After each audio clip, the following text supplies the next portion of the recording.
Hey friends, welcome back to our channel commerce education. आज हम पढ़ने वाले हैं जेंडर, स्कूल एंड सोसाइटी का नेक्स्ट टॉपिक फेमिनिज्म के बारे में। तो फ्रेंड्स, आपने सुना होगा फेमिनिज्म के बारे में, बट एक्चुअल में बहुत लोगों को नहीं पता कि फेमिनिज्म क्या होता है। तो आज हम यही समझेंगे। तो इस वीडियो स्टार्ट करने से पहले मैं आपसे कहना चाहूंगी, जिन्होंने मेरे चैनल को सब्सक्राइब नहीं किया है तो प्लीज सब्सक्राइब जरूर कर दीजिएगा एंड बेल आइकन जरूर दबा दिएगा, ताकि आपको टाइम टू टाइम मेरी एजुकेशन वीडियोस मिलती रहे। तो स्टार्ट करते हैं आज का टॉपिक, फेमिनिज्म। तो फेमिनिज्म का अगर डिक्शनरी मीनिंग की बात करें तो फ्रेंड्स, इसका मीनिंग होता है नारीवाद। तो नारीवाद के बारे में सभी ने सुना होगा, पर आज समझते हैं डिटेल में इसके बारे में। तो नारीवाद का जो मेन पर्पस है वो है कि समाज में महिलाओं की स्थिति के कारणों का पता लगाना, कि आज महिलाओं की ये हालत हुई है, ये स्थिति है कि उनके साथ दहेज प्रथा, बलात्कार, भ्रूण हत्या या असमानता या यौन हिंसा के शिकार हो रही है महिलाएं। तो इसकी क्या कारण है, इसके कारण का पता लगाना और इनकी बेहतरी के लिए, वुमेन्स की बेहतरी के लिए समाधान निकालना, उसी को बोलते हैं हम नारीवाद, feminism.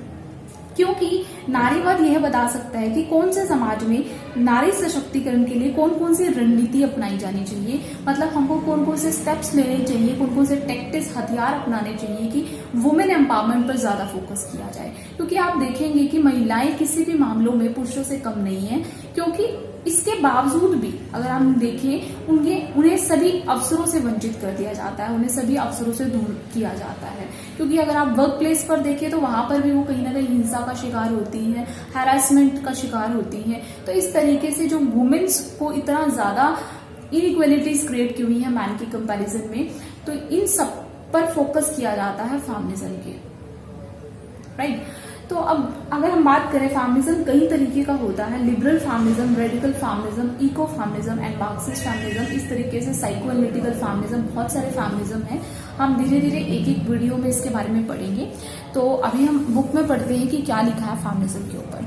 The basic idea of feminism interprets the subordination of women by men and feminism believe in the liberation of women from some such subordination. मतलब जो वुमेन्स के ऊपर जितने सबऑर्डिनेशन बनाए गए हैं, जितनी भी विचारधारा बना रखी है, उनसे उनको मुक्त करा देना।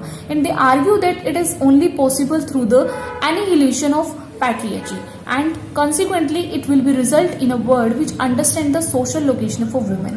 मतलब आज सोसाइटी में उनकी ये हालत है, क्या उनका रीजन है और किस तरीके से उनकी इस कंडीशन को खत्म किया जा सकता है, उसका समाधान निकालने को बोलते हैं फेमिनिज्म। आई होप आपको फेमिनिज्म का मीनिंग अच्छे से क्लियर हो चुका होगा। आगे बढ़ते हैं। Feminism in the earlier stage focus on the equality of women in the political economic riyals. Feminism earlier stage की बात करें तो उसमें फोकस किया गया था वुमेन की इक्वालिटी के ऊपर, पॉलिटिकल और इकोनॉमिक रियाल्स के लिए। मतलब कि उनको जो पॉलिटिक्स में और इकोनॉमिक वे में, अगर आप वर्क प्लेस पर देखें तो वहां पर जितनी भी उनके साथ वायलेंस क्रिएट की जाती थी, वहां पर उनको सभी जगह उनको सम्मान देना। For instance, women social political union founded in 1903 with the question of suffrage, and the second wave feminists explored the impact of cultural oppression of the subordination of the women। जो second wave था, जो दूसरी एक धारा थी, उसमें क्या बताया गया था फेमिनिस्ट के बारे में, उन्होंने एक्सप्लोर किया था कि कल्चर के ऊपर, कि यहाँ तक कि सिर्फ उनको इकोनॉमिक और पॉलिटिकल वे में ही नहीं पीछे छोड़ा गया था, कल्चर वे में भी उनको पीछे रखा गया था।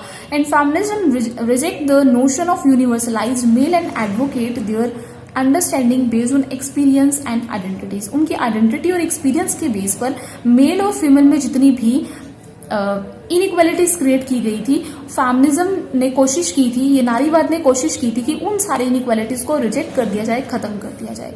On the other hand, Marxist feminism argue that operation of women is linked to social and economic structure. जो मार्क्सिस्ट फेमिनिज्म है, हम नेक्स्ट वीडियो में इसके बारे में डिटेल में पढ़ेंगे, बट मार्क्सिस्ट फेमिनिज्म के अंदर उन्होंने आर्ग्यू किया था कि जो वर्क प्लेस है और जो घर पर है, उनको हर जगह पर अलग अलग ट्रीटमेंट दी जाती थी।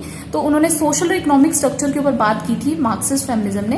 And radical feminism explored the subordination women through the sexuality and asserts that sexual oppression is the invasion of male on the sexuality of women। जो रेडिकल फेमिनिज्म है, उन्होंने फोकस किया था जितनी भी सेक्सुअलिटी, मतलब उनके साथ जो यौन हिंसा की जाती थी, उसको खत्म किया जाए।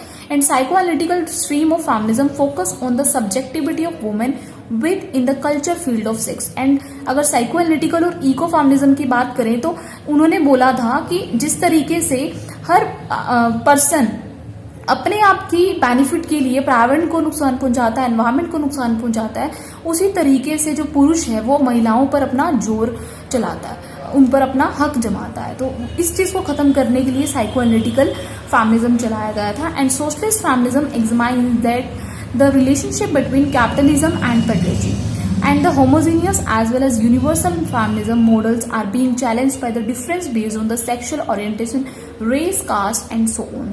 इसी तरीके से बहुत सारे फेमिनिज्म चलाए गए थे जिनका मेन पर्पस था जो रेस, कास्ट या सेक्स के बेसिस पर उनसे जितने भी इन डिफ्रेंसिएशन क्रिएट किए हुए थे उन सबको खत्म करना। तो अगर हम ऑल ओवर बेसिकली बात करें फेमिनिज्म की, तो हमें क्या समझ में आता है कि जो फेमिनिज्म है उनका मेन पर्पस यही था, जितने भी वुमेन के साथ हिंसा की जा रही थी तो उनकी क्या स्थिति है, उनके क्या कारण है और इन चीजों को किस तरीके से खत्म किया जा सकता है, यही मेन पर्पस था फेमिनिज्म का। आई होप आपको अच्छे से समझ में आ चुका होगा कि फेमिनिज्म क्या होता है। अगर आपको मेरी वीडियो पसंद आई हो तो मेरी वीडियो को लाइक जरूर करिए एंड अपने फ्रेंड्स के साथ शेयर जरूर करिएगा।